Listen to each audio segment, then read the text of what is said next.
Hey, what's up guys, it's Ryan here, and today we're going to be doing a tutorial on how to put together this kit called Cana-Kit. It's basically a soldering kit with components that you put together and make a LED pinwheel. Just a little fun little thing to do while you're in your free time. And yes, let's go and get started here. I have assembled a giant video for you guys so I can show you everything I do. I basically hung my phone from a ceiling with strings to video this whole process, so it's pretty cool how I did this. So yeah, let's go and get started.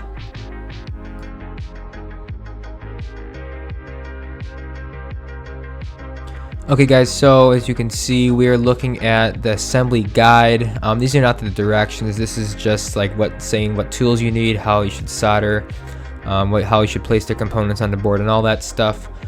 So yeah, we're going to take a quick look at it, and let's do this.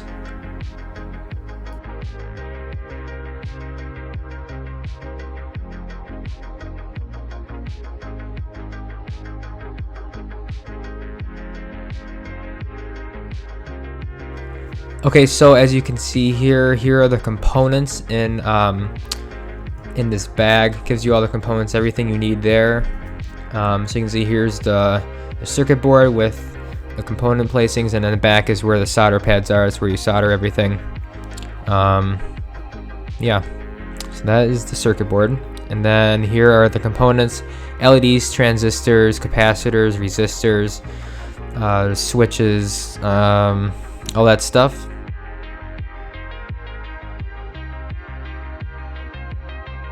I'm gonna go ahead and cut open the component bag.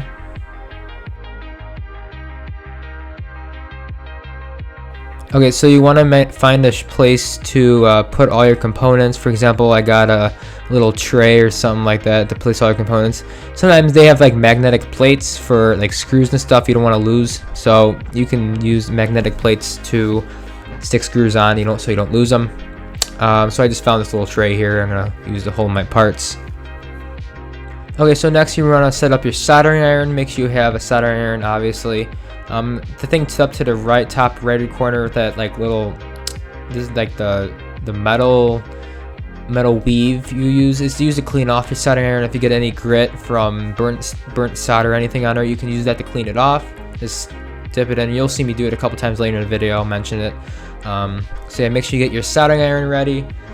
Let it heat up, and then also you see the sponge there, so it's also to clean off your soldering iron too. Here I'm getting my solder ready. This is kind of a little thick solder. Later in the video I'm going to switch to a smaller gauge solder. It's better smaller gauge solder is better for smaller components. Bigger solder, thicker solder is better for bigger components. So I'm getting everything organized. Okay guys, so right now I'm going to be testing if the soldering iron is hot enough to melt solder. So all you have to do is just touch the solder simply to the soldering iron tip and see if it melts, and it's pretty simple. So yeah, every time I usually just check it to make sure it's hot enough. Okay guys, so as you can see here, I am showing you the directions. Before, the green paper was just the rules and stuff. Here's the directions on how to build this kit. So step 1, as you can see, the resistor. Step 2 is variable resistor. Step 3 is going to be like one of those terminals, and 4 is the transistors, 5 is LEDs, and so on and so on. And yeah, so we're going to be going ahead and doing the resistors first. First one is R1, R10, and R11 spots, and the color is green, blue, and black. Also, you want to make sure that you have a solid working surface. I don't want to ruin a desk, so I found I don't really know what it is. It's some board with some white coating on top of it that doesn't really matter if it gets damaged because it's a protection to the desk. So just make sure the surface you're working on is okay to be soldering iron. So right now I am taking out all of the transistors, organizing them by color. so I have them neatly organized so I can easily pick them out.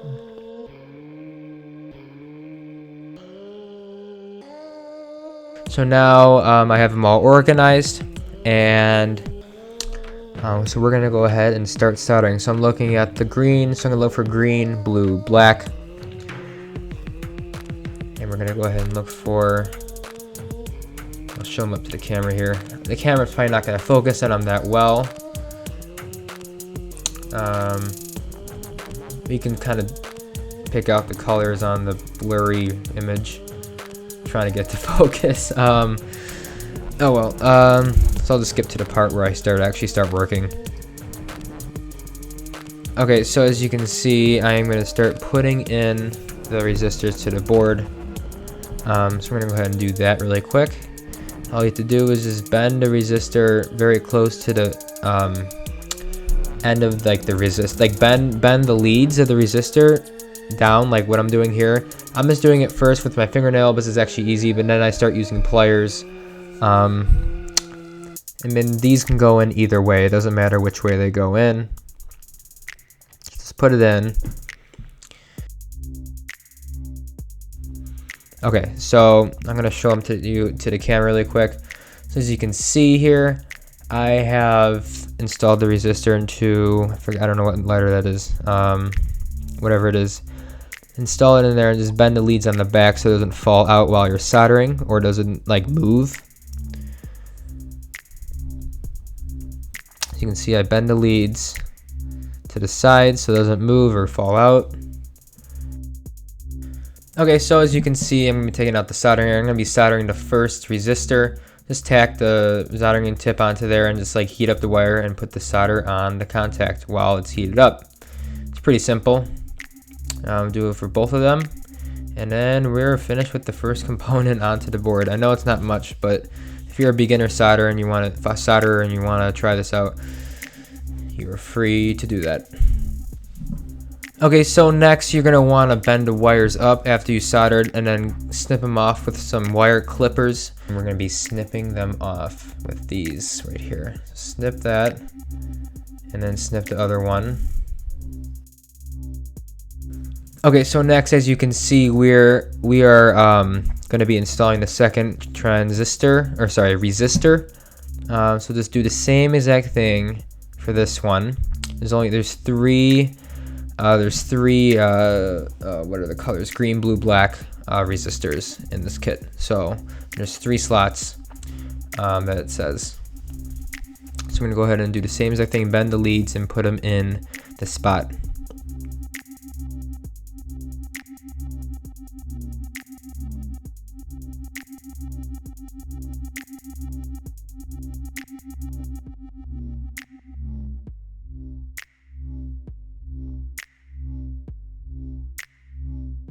Okay, so as you can see, I have finished the second installation of the resistor.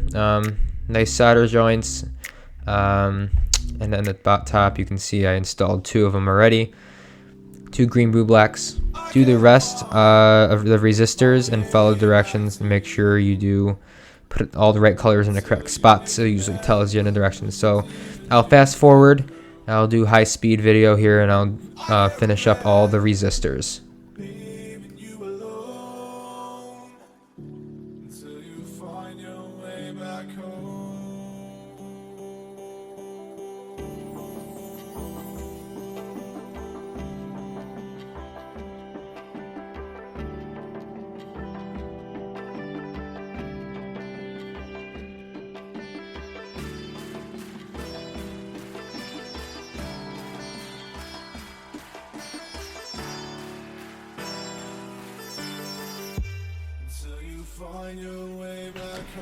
I just wanted to mention one quick thing. As you can see, I have replaced my solder with the thinner solder just because I am soldering thinner and smaller components. So just saying again, the smaller solder is for smaller components, the bigger solder is for bigger components.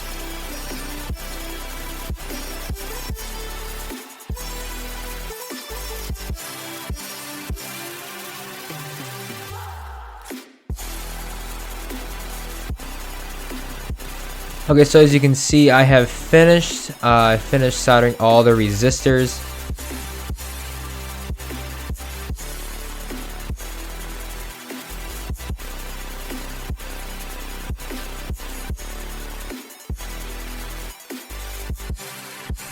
We're gonna do the variable resistor now. See, there's a variable resistor, and then it looks a little different in the picture, but it doesn't matter. Same thing. So just fit it into where it goes. It tells you where it goes.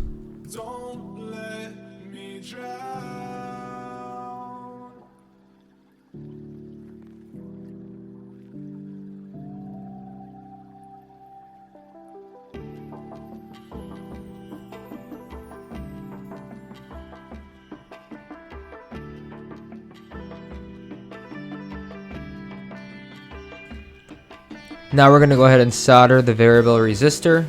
So just use the solder.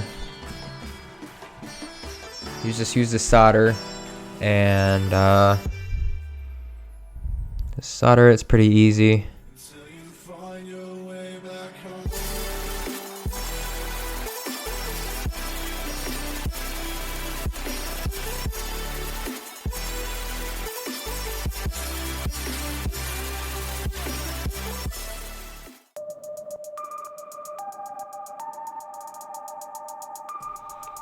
Okay, so next up is the terminals. I'm not really sure what they're going to be used for. It says it's like some DC in. You can clip something to it and it'll give it power through DC. But I'm not sure if I'm going to use them, so I soldered them on anyway, just for fun. So I'll fast forward through me soldering the terminals on, and they're like, you can see right here, they're the little pegs that stick out of the board. So I will fast forward to the part where I'm finished soldering all of them, because that's not really important. It's not really a requirement. So yeah, I'll fast forward.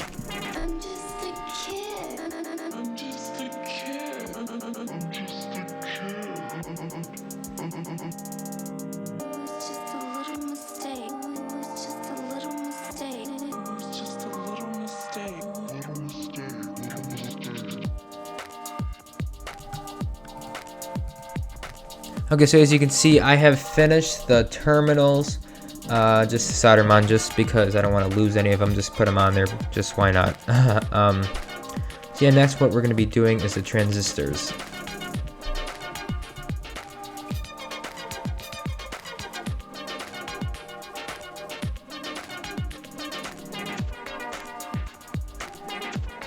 So there's transistors. There are Q1, Q2, there's 6 of them, so Q1 through 6, you put those on.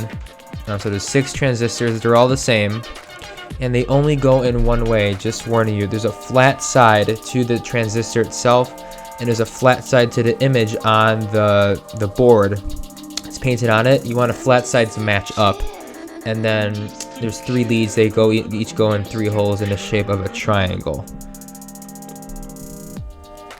And as you can see on the bottom right there, I have a clip wire for a heatsink, because these transistors in general are very heat sensitive, and if you hold a soldering iron on them too long, you can easily burn them up or possibly destroy them, or make them stop working if you overheat them. So it's always good to have something clipped onto the leads as you're soldering, so it provides as a heat sink to prevent from it burning up from soldering iron. So let's go ahead and solder this on really quick.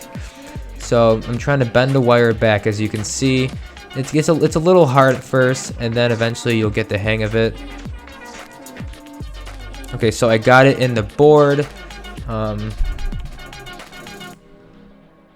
you can see, I'm clipping on the wire now. Clips on all the way out onto the contacts, and the wires are all bent back in the back so it doesn't fall out. And just solder it on. Make it quick. Don't try to hold the soldering iron on a long time, because it will possibly burn up from the heat. And do that for all 6 of them. It'll tell you the directions which all 6 will do. And I will fast forward to when I'm done with soldering all the transistors.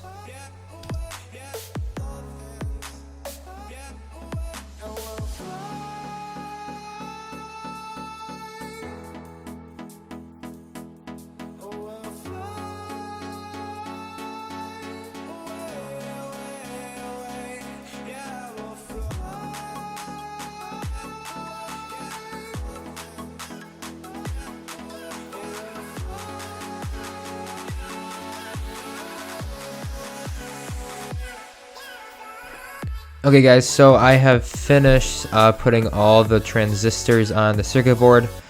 So now next what we're going to do is we're going to be doing the LEDs, light emitting diodes, which is LEDs. This one takes a while, so I'm really going to go fast. Just warning you here, it's gonna LEDs, number one, all LEDs can only go in one way. If they go in the other way, they don't work. Only one way they go in, and only one way they work. So of course the board indicates which way they're supposed to go in. So as you can see, if you look closely on the board, it shows that there's like a white dot, and then there's a rest of it. The rest of the circles are black. So the white dot is where the long lead goes in, and then the black dots are where the short lead goes in. So just go ahead and do that. Quite simple. Same thing, only 2 leads, and I will fast forward until I am done. Up here, we're free, bound only by frozen memories.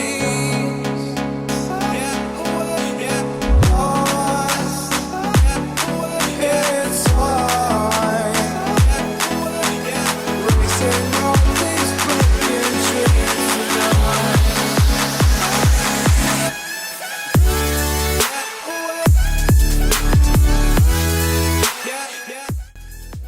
Okay, so I have soldered all the LEDs on. So next, what we're gonna get to is how to power this thing. As you can see, I have soldered on the jack for powering like transformers and stuff, turning it on and powering it. So what we're gonna do, we're gonna use a 9-volt battery pack, and yeah, we're gonna use a 9-volt battery pack with a little connector on the end that matches up with the jack that we soldered onto the board. It works perfectly, and this thing can support up to 12 volts of power, so we are all good. So we just use that, and yeah. Okay, so now what we're going to do next is we're going to solder on all the capacitors. Now, some capacitors work both ways. Some capacitors only can go in one way. Now, these only can go, I think only can go in one way. So you might want, it'll tell you where to put the long lead. It usually has a plus sign on the board. The longer lead is usually positive, so look for a plus. That's where the long lead goes nearby, and then the other one, which is negative, the short lead goes. So, yeah, just be careful if you solder in the future with capacitors. If you put capacitors in the wrong way, sometimes they might explode on you if you power them and they're put in the wrong way. So you might want to be careful and watch out and put them in the correct way. So just warning you there, and let's go ahead and solder on the capacitors.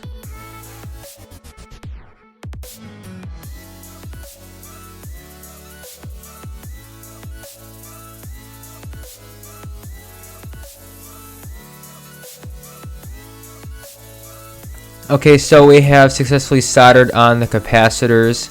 Now what we're going to do is we're going to go ahead and plug in the battery pack, and we are going to we're going to go ahead and power it on for the first time. So let's do this thing.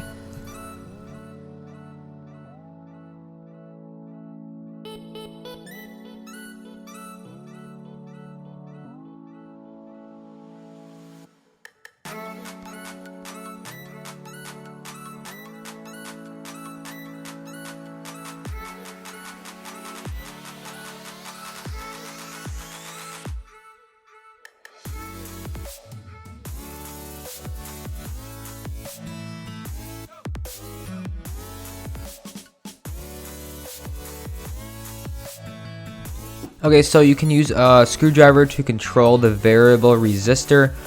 This is what controls the speed of the LEDs blinking.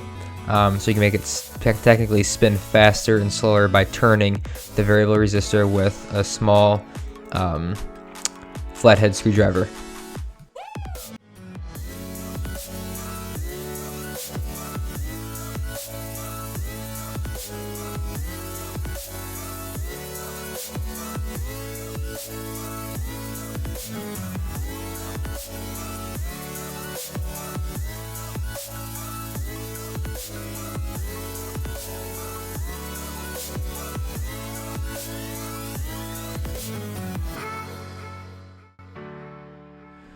So yeah, guys, I hope you enjoyed the tutorial video on how to build this Cana-Kit. I hope it was helpful. If you have any problems, leave a comment below. I'll be glad to respond and help you. So yeah, I hope you enjoyed the video. Don't forget to leave a like and subscribe. Also, once I hit 300 subscribers, thank you. That's why I'm putting out this video. This is actually a 300 subscriber special for you guys. So yeah, thanks for 300 subscribers. And hope you enjoyed the video. And have a nice day. Thanks for watching.